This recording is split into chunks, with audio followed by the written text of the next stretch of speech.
नमस्कार, मैं doctor Anjali Dubey Gideon history channel में आपका स्वागत करती हूँ।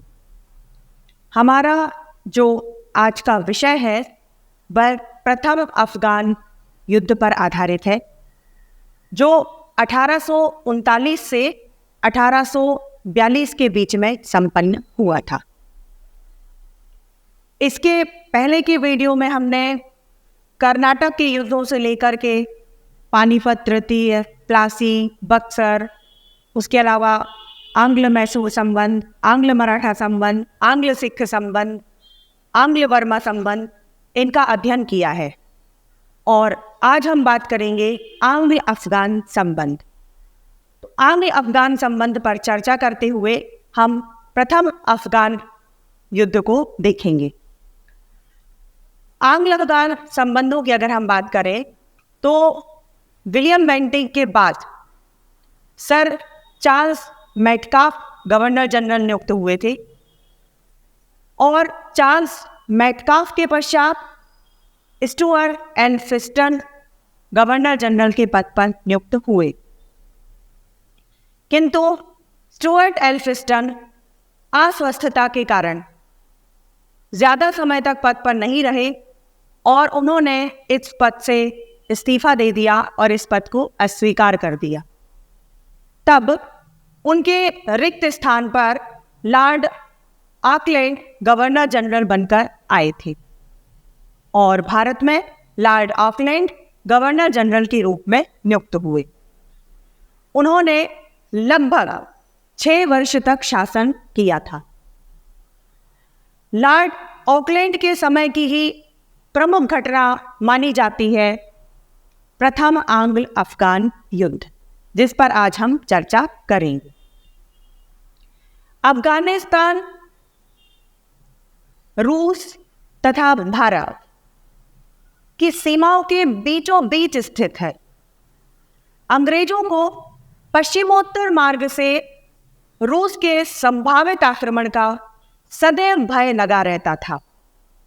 अतः जब लॉर्ड ऑकलैंड गवर्नर जनरल बनकर आया तो उसने उस भय को दूर करके अफगानिस्तान को अपने पक्ष में लेने का पूरा प्रयत्न किया। किंतु उसने जिस नीति का सहारा लिया, जिस नीति का आश्रय लिया, वह देखा जाए तो सर्वदा अदूरदर्शितापूर्ण ही थी और इस युद्ध में अंग्रेजों को काफ़ी जनधन की हानि भी होगी। तो हम शुरू करेंगे प्रथम अफगान युद्ध, जो 1839 से 1842 के बीच में संपन्न हुआ। तो सबसे पहले हम बात करेंगे कि इस युद्ध के क्या कारण थे। इसका जो पहला कारण था वह था यूरोपीय राजनीति का प्रभाव। उस समय कंपनी के जो साम्राज्य की सीमाएं हैं वह अफगानिस्तान से बहुत दूर थी, क्योंकि बीच में पंजाब और सिंध, ये 2 स्वतंत्र राज्य वहां पर स्थित थे। फिर भी कंपनी जो है वह अफगान युद्ध में फंस रही और इसका जो प्रमुख कारण है वह कहीं ना कहीं यूरोपीय राजनीति थी। 19वीं शताब्दी के प्रारंभ से ही ब्रिटिश राजनीतिज्ञ रूस की विस्तारवादी नीति से भयभीत होने लगे थे। उन्हें आशंका थी कि यदि रूस की शक्ति बढ़ गई तो अंत में वह ईरान और अफगानिस्तान को भी हड़प लेगा और फिर उसके लिए भारत पर आक्रमण करना बहुत सरल हो जाएगा। इसके इस भय ने कहीं ना कहीं प्रथम आंग्ल अफगान युद्ध को जन्म दिया। इसका जो दूसरा प्रमुख कारण है वह है अफगानिस्तान की अराजकतापूर्ण स्थिति।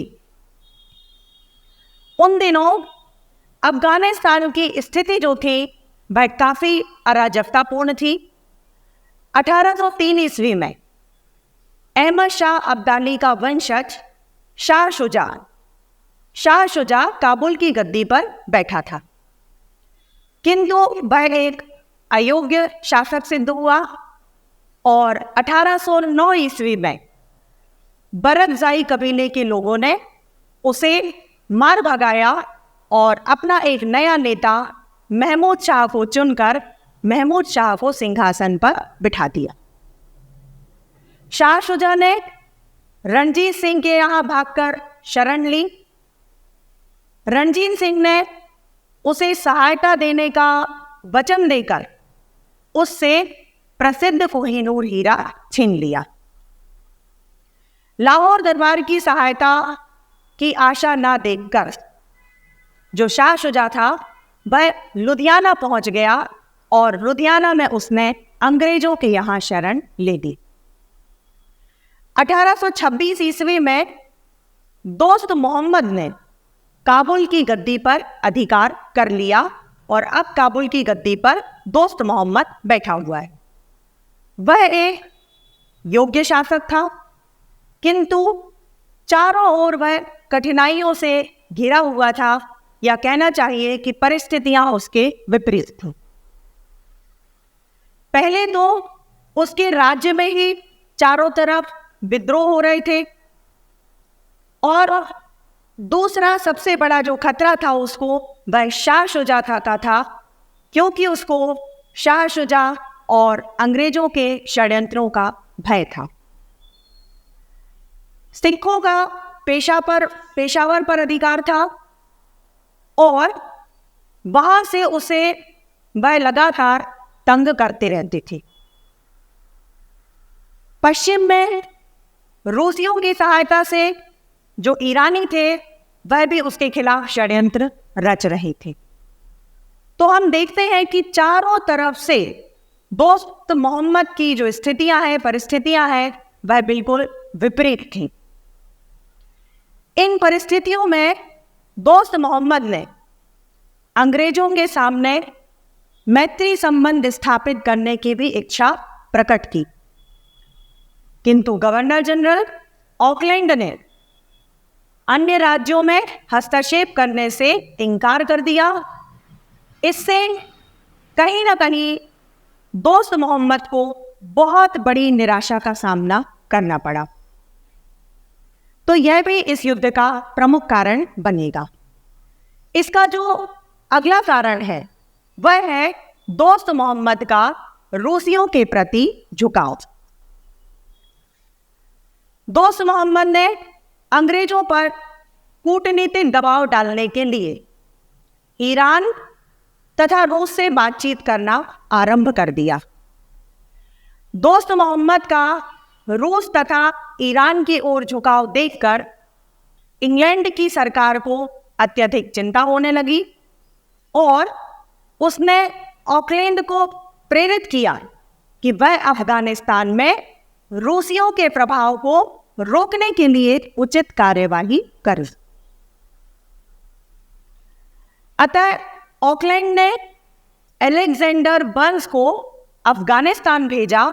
सितंबर 1837 में बर्न्स काबुल पहुंच भी गया। उधर नवंबर में ईरानियों ने हेरात पर, जो अफगानिस्तान का ही एक भाग था, उस पर ईरानियों ने आक्रमण कर दिया और हेरात के किले का भी घेराव कर दिया। इस घटना से दोस्त मोहम्मद बहुत घबरा गया और वह आतंकित होकर अंग्रेजों से बातचीत कर रहा था। तब बर्न्स ने दोस्त मोहम्मद को समझाया कि वह अंग्रेजों से संधि करने के लिए तैयार हो जाए,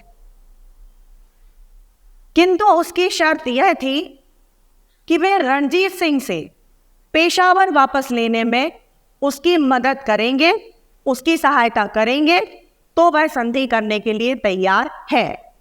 लेकिन ऑकलैंड इस बात के लिए तैयार नहीं हुआ। तब दोस्त मोहम्मद ने, चूंकि उसके पास और कोई रास्ता नहीं था, पुनः रूसियों से बातचीत आरंभ कर दी और दिसंबर 1837 में रूसी दूत काबुल भी पहुंच गया। बर्न्स अप्रैल 1838 ईस्वी में काबुल से भारत के लिए रवाना हो गया, लेकिन रूसी दूत के काबुल पहुंचने से युद्ध की परिस्थितियां यहां पर निर्मित हो गई और यह भी युद्ध का प्रमुख कारण बनेगा।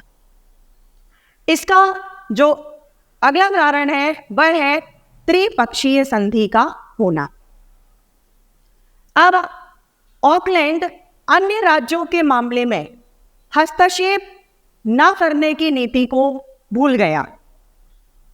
जो उसने पहले बात कही थी उसको भुलाकर उसने रणजीत सिंह की सहायता से शाह शुजा को काबुल की गद्दी पर बिठाने का संकल्प लिया और 26 जून 1838 को रणजीत सिंह, शाह शुजा और कंपनी इनके बीच एक त्रिपक्षीय संधि हो गई और इसमें कुछ शर्तें भी तय की गई जो इस प्रकार थी। इसकी जो पहली शर्त थी वह थी कि शाह शुजा को काबुल की गद्दी पर बिठाया जाएगा। दूसरा, वह रणजीत सिंह और अंग्रेजों की अनुमति के बिना विदेशी शक्ति नहीं रखेगा और न ही किसी विदेशी सेना को अफगानिस्तान से होकर के गुजरने देगा। तीसरी जो इसमें बात तय हुई वह थी कि रणजीत सिंह ने अफगानिस्तान के जो प्रदेश जीत लिए थे उनको शाह शुजा ने मान्यता दे दी। और चौथी बात तय हुई कि शाह शुजा ने सिंध पर अपने समस्त दावे त्याग दिए और वह इस बात के लिए भी सहमत हो गया कि सिंध के संबंध में अंग्रेज और रणजीत सिंह जो भी निर्णय लेंगे या जो भी बंदोबस्त करेंगे वह उसको मान्य होगा। अगली जो बात तय थी वह यह थी कि शाह शुजा रणजीत सिंह को 5 लाख रुपए देगा और इसके अलावा हेरात को स्वतंत्र राज्य माना जाएगा। और सबसे प्रमुख बात जो तय हुई थी कि काबुल में एक अंग्रेजी राजदूत रहेगा। तो इस तरह से ये संधि की शर्तें तैयार हो गई और शाह शुजा को गद्दी पर बिठाने की योजना बना ली गई। 9 सितंबर 1838 ईस्वी में ईरानियों ने हेरात का घेरा उठा लिया। 1 अक्टूबर को ऑकलैंड ने एक वक्तव्य दिया जिसमें उसने अफगानिस्तान पर प्रस्तावित आक्रमण को उचित ठहराने का पूरा प्रयत्न किया कि वह आक्रमण बिल्कुल उचित है। यह जो वक्तव्य हो रहा था उसमें झूठ और छल कपट बिल्कुल भरा हुआ था, क्योंकि आक्रमण का असली बहाना हेरात का घेरा था जिसे ईरानी उठा चुके थे, वह बहाना खत्म हो गया था। और जो दूसरा बहाना था तो रूसियों ने भी अपने एजेंट को वापस बुला लिया था। अतः अब आक्रमण का अगर देखा जाए तो कोई कारण नहीं था।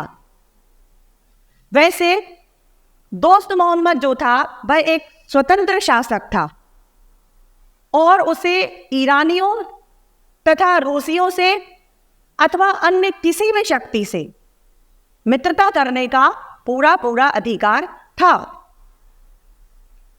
लेकिन फिर भी दोस्त मोहम्मद ने रूसियों का दामन अगर देखें तो तब पकड़ा था जब अंग्रेजों ने उसका मैत्री प्रस्ताव ठुकरा दिया था।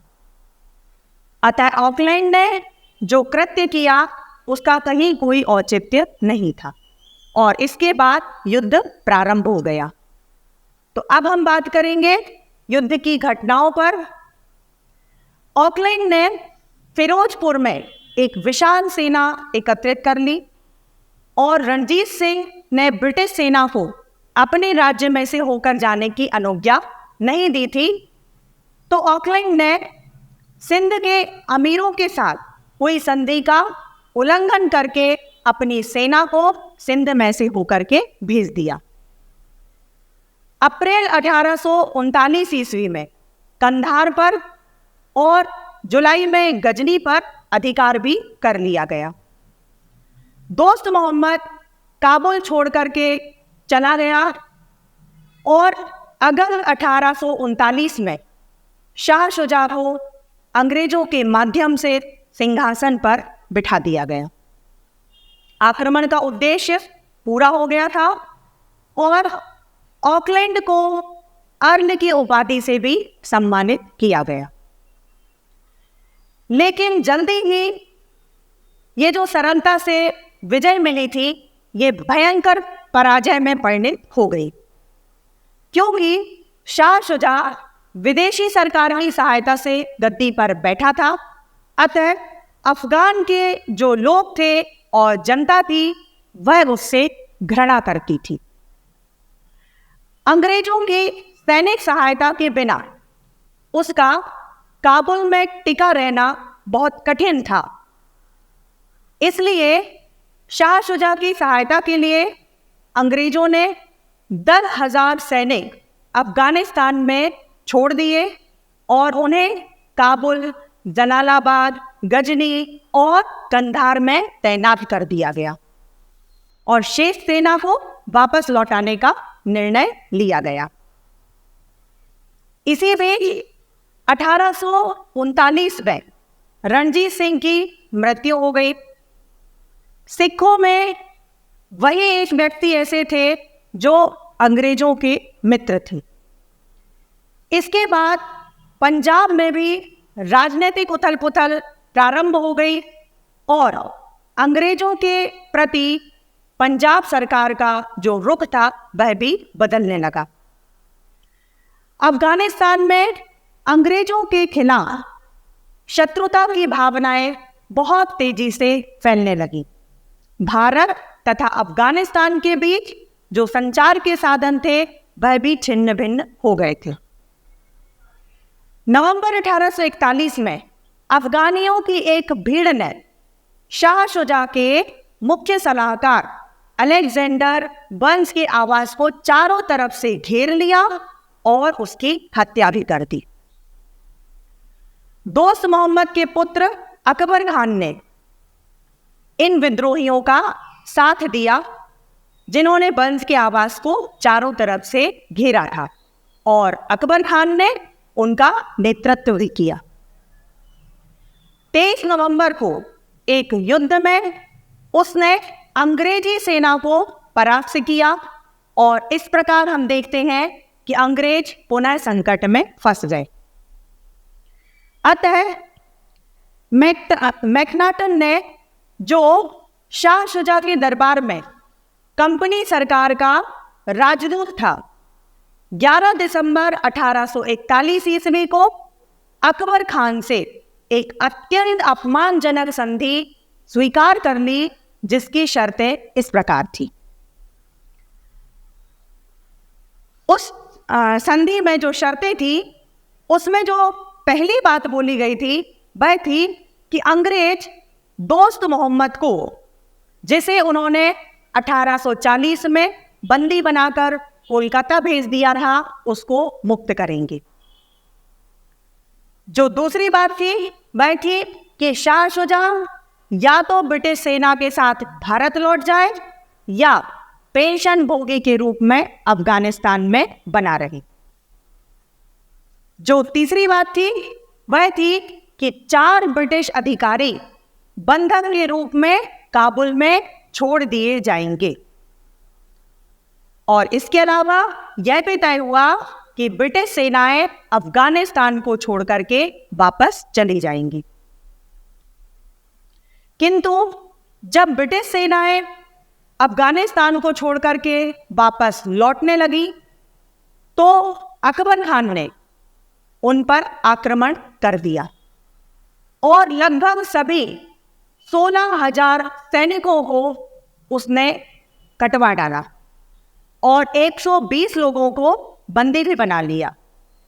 केवल एक डॉक्टर ब्राइडन बचे थे जो वहां से भागे और जलालाबाद पहुंचे और जलालाबाद पहुंचकर उन्होंने जो अंग्रेजों के साथ सत्यानाशी हुई है उसका पूरा समाचार वहां पर सुनाया। अंग्रेजों ने अकबर खान पर विश्वासघात का आरोप लगाया।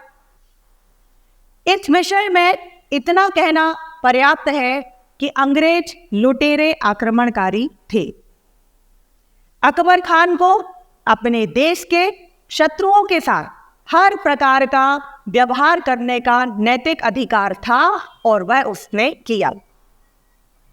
दूसरा, इसके साथ मैकनाटन ने जो संधि की थी उसके अनुसार भी हम देखते हैं कि यह तय हुआ था कि अंग्रेजों को कंधार, गजनी, जलालाबाद आदि स्थानों से भी अपनी सेनाएं हटानी हैं, किंतु उन्होंने ऐसा नहीं किया था। तो इससे स्पष्ट होता है कि संधि का जो उल्लंघन हुआ वह पहले अंग्रेजों ने ही किया था। इसलिए अगर देखा जाए तो अकबर खान ने जो कुछ भी किया वह हर दृष्टि से उचित था। तो इस तरह हम देखते हैं कि इस युद्ध में अंग्रेजों की बहुत बुरी पराजय हुई है और अंततः लॉर्ड एलनबरो के साथ प्रथम अफगान युद्ध का अंत होगा। तो लॉर्ड एलनबरो तथा अफगान युद्ध का अंत। अफगानिस्तान की घटनाओं ने आर्कलैंड का जो मनोबल था उसको बिल्कुल चकनाचूर कर दिया और फरवरी 1842 ईस्वी में वह त्यागपत्र देकर के इंग्लैंड लौट गया। उसके स्थान पर लॉर्ड एलनबरो को गवर्नर जनरल बनाया गया और एलनबरो भारत में गवर्नर जनरल बनकर आया। एलनबरो ने अफगानिस्तान को खाली करने का निर्णय किया, किंतु इसके साथ वह यह भी चाहता था कि उसकी सेनाएं वापस तो आए लेकिन अफगानियों को दंड देकर ही वापस लौटें। सबसे पहले उसने शाह शुजा और रणजीत सिंह से हुई त्रिपक्षीय संधि को अमान्य कर दिया। इसी बीच अफगानिस्तान में अंग्रेजों की स्थिति में कुछ सुधार होने लगा। जनरल पोलन के नेतृत्व में एक अंग्रेजी सेना ने अफगानों को 2 युद्धों में परास्त कर दिया और 16 सितंबर 1842 को काबुल में प्रवेश कर लिया। एक अन्य अंग्रेज सेना नायक था नॉट। तो नॉट ने गजनी की किलेबंदी को ध्वस्त कर दिया और वह महमूद गजनवी की कब्र के फाटक को उठा करके ले आया, जिसे शायद उसने भूल से सोमनाथ के मंदिर का फाटक समझ लिया था। हम सब जानते हैं कि 224 में महमूद गजनवी सोमनाथ के मंदिर का फाटक गजनी ले आया था। पोलन और नॉट ने काबुल को लूटा और उसके बाजारों को भी ध्वस्त कर दिया। इसके बाद ब्रिटिश सेना जो थी वह वापस लौट आई। उधर शाह शुजा की अप्रैल 1842 में हत्या कर दी गई। अतः दोस्त मोहम्मद 1843 के आरंभ में लौटकर पुनः फिर से अफगानिस्तान पहुंच गया और पुनः वह अपने देश का शासक भी बन गया। तो इस तरह हमने देखा कि प्रथम आंग्ल अफगान युद्ध इस तरह से संपन्न हुआ। मैं आशा करती हूँ कि आज के इस वीडियो के माध्यम से आपको आंग्ल अफगान संबंध एवं प्रथम आंग्ल युद्ध बहुत अच्छे से समझ में आ गया होगा। इसके बाद द्वितीय और तृतीय अफगान युद्धों पर हम अगले वीडियो में चर्चा करेंगे। धन्यवाद। आज का वीडियो जिन संदर्भ ग्रंथों पर आधारित है वे आपके स्क्रीन पर हैं। यदि आपको ये वीडियो अच्छा लगा और भविष्य में आप भारतीय एवं विश्व इतिहास को क्रमबद्ध रूप से जानना चाहते हैं तो आप इस चैनल को लाइक करें एवं सब्सक्राइब का बटन दबाएं। आपके सुझाव सदैव आमंत्रित हैं। साथियों, इस चैनल का उद्देश्य किसी भी रूप में व्यवसाय बिल्कुल भी नहीं है। इस चैनल के द्वारा संपूर्ण इतिहास का ज्ञान पूर्णतः निःशुल्क प्रस्तुत किया जाएगा। धन्यवाद।